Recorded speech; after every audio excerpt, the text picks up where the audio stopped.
Welcome to the deep dive. This is where we take that stack of sources, you send us articles, notes, all that stuff, and really try to pull out the key insights. Today, we're diving into smartphone cameras, specifically the buzz around the upcoming Xiaomi 16 and 16 Pro. You've given us some great material here, and it all seems to circle around this one big question. Are these phones really the biggest camera upgrade we've seen in years? So our mission today, let's unpack that claim. We'll look at the leaks, the rumors, and see what actually stands out for you. It's a great question to tackle. I mean, smartphone photography, it just moves so fast, doesn't it? Yeah. And Xiaomi, well, they do have a history of pushing things forward, with partnerships like Leica and their AI platform. So, yeah, today we need to look beyond just the megapixels, the specs on paper. We have to consider the software, the AI angle, and even like their overall market strategy to get the full picture. Right, that history definitely sets the scene. Those partnerships and the AI focus are key. Okay, so before we dive deep into the software side, let's start with the hardware. What looks like the most straightforward upgrade? The front camera. What are the rumors there for the 16 and 16 Pro? Yeah, the front camera really does seem like a clear step up this time.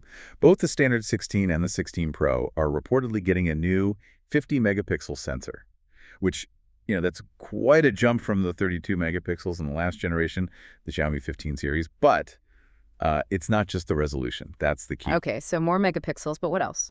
Well, the rumors point to 4K video recording at 60 frames per second. Smooth.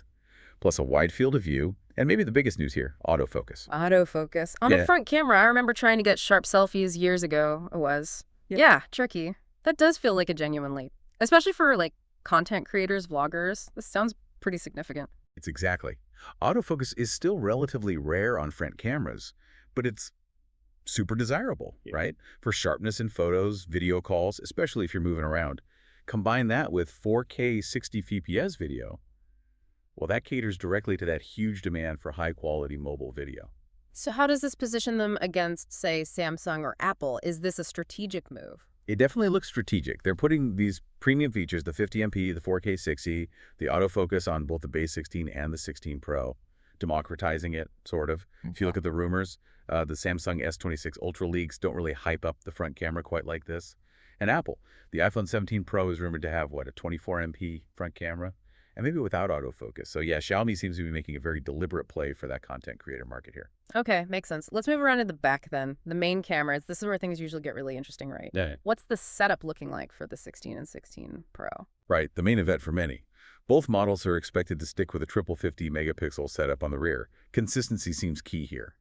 So for the main wide camera, the Xiaomi 16 is expected to have a 50MP sensor, about 11.3-inch, pretty standard flagship size.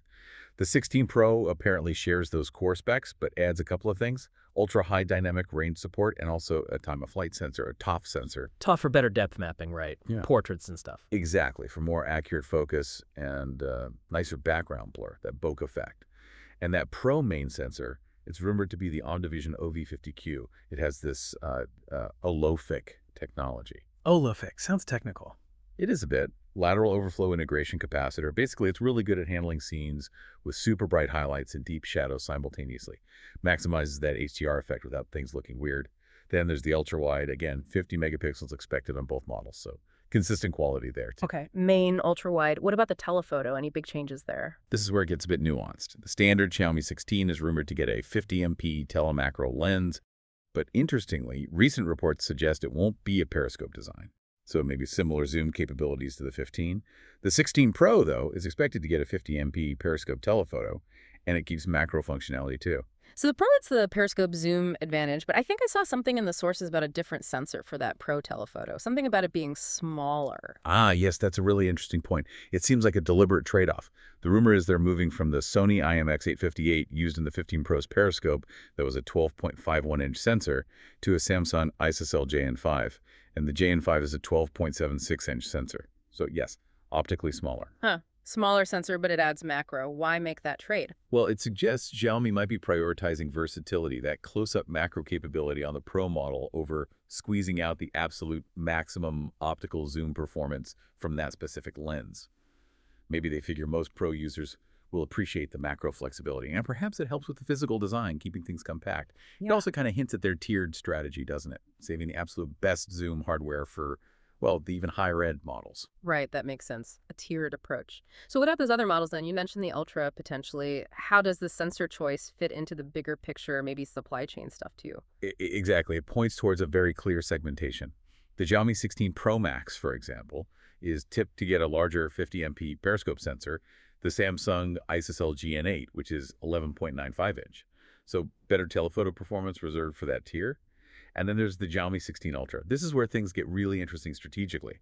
It's rumored to use a domestically produced sensor for its main camera, a 1-inch SmartSense SE5A5 XS. A domestic sensor from SmartSense. That sounds like a big move. It is. It reduces their reliance on Sony, gives them more supply chain control. And this sensor sounds pretty capable. On paper, features like Super Pixgain HDR, which is another advanced HDR tech. And it boasts, apparently, a 110 dB dynamic range, which is, well, it's a huge range. It means capturing incredible detail in both shadows and highlights, especially in tricky light. Wow. Okay. So that diversified sensor strategy, it sounds less like one single biggest upgrade and more like, well, a mature evolution across the whole lineup, balancing different priorities. I think that's a great way to put it. It balances performance, cost, supply chain security. It shows a sophisticated approach to building out the whole series. Okay, so the hardware has these interesting nuances and strategic choices. But you mentioned earlier, software and AI are just as critical these days. What's Xiaomi bringing with HyperOS 2.0? Right, the hardware is only half the story. HyperOS 2.0, which is built on Android 15, seems crucial. The promises are around, faster image processing, better HDR results, improved night mode performance. They're also talking about more customizable filters and this new feature called combined camera accessibility. Combined camera accessibility, what's that? It apparently lets you capture from 2 cameras at the same time. So maybe like front and back simultaneously. Could open up some creative possibilities. It's all about making the most of that hardware. And then there's the AI layer, Xiaomi Hyper AI. This sounds like the stuff that does the magic behind the scenes to make photos look better, right? That's definitely the goal. Hyper AI is being positioned as this comprehensive AI suite. It's integrated with Google's AI too. For the camera side, they're calling it the AI Creativity Assistant, which bundles a bunch of tools. Like what kind of tools? Things like AI image enhancement, sort of autofix for quality, sharpness, color. Then AI image expansion, which sounds cool. It can apparently generate content to extend the background of a photo, like an uncrop feature, plus more practical stuff. AI Eraser Pro for removing objects or people easily. AI reflection removal, getting rid of glare. And then creative things like AI Magic Sky, AI Film for automated video editing. Lots of AI features packed in. Wow, that's a lot. And I think I saw something about AISP 2.0, an AI large model platform. Yes, AISP 2.0. That seems to be the underlying engine for a lot of this. They're calling it the first AI-LM computational photography platform. Yeah. Think of it like having specialized AI models or brains for different tasks. Okay, like specialized AI for specific jobs. Exactly. So there's Fusion LM 2.0, which is apparently trained just for merging multiple frames perfectly for HDR, working directly on the raw data. Tonal MM 2.0 focuses on achieving specific looks, like cinematic or vivid styles. Color LM 2.0 aims for super accurate colors, matching how we actually perceive them.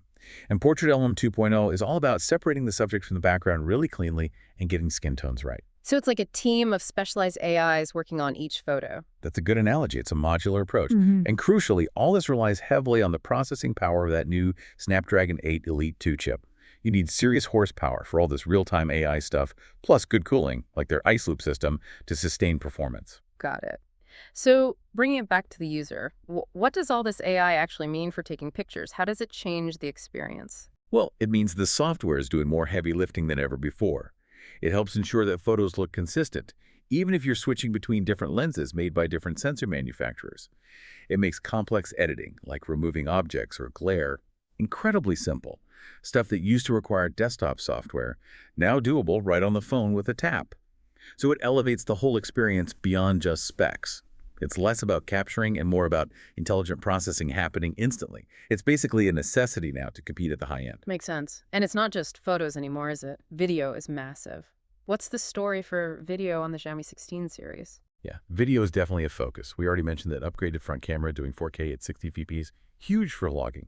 On the rear, we're expecting them to continue offering 8K recording at 30 fps, probably carried over from the Ultra model last year, plus things like 4K at 120 fps for Cinemax slow motion, Dolby Vision HDR video support is expected too, maybe at 4K 60 across all the lenses, which is great for dynamic range in video.